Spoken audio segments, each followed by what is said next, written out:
পৃথিবীর সকল রাষ্ট্রবিজ্ঞানী একটা কথা বলেছে, রেফারেন্ডামের বিষয়ে জনগণ যদি খুব পরিষ্কারভাবে আইডিয়া না থাকে তারা কি বিষয়ে ভোট দিচ্ছেন, এক। দুই, তারা যদি হ্যাঁ ভোট দেন তাহলে কি হবে, তারা যদি না ভোট দেন তাহলে কি হবে। এই বিষয়টা যদি কারো কাছে পরিষ্কার না থাকে তাহলে গণভোটের রেজাল্ট আপনি কখনোই প্রেডিক্ট করতে পারবেন না। পৃথিবীতে এমন উদাহরণ বহুবার আছে যে রাজনৈতিক দলগুলো একমত কিন্তু জনগণ ভোট দিয়েছে রাজনৈতিক দলগুলোর ইচ্ছার বিরুদ্ধে।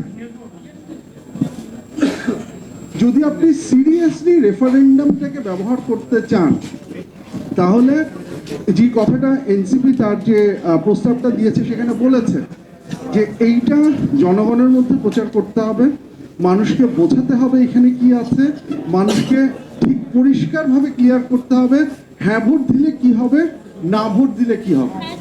এইটা যদি আপনি পরিষ্কার না করেন তাহলে there is a possibility যে গণভোটের রেজাল্ট আপনাকে সারপ্রাইজ করতে পারে, এবং যদি সেই সারপ্রাইজ আসে তাহলে এই রিফর্মের যে পুরো গল্পটা পুরোটাই কিন্তু আমরা হারিয়ে ফেলব।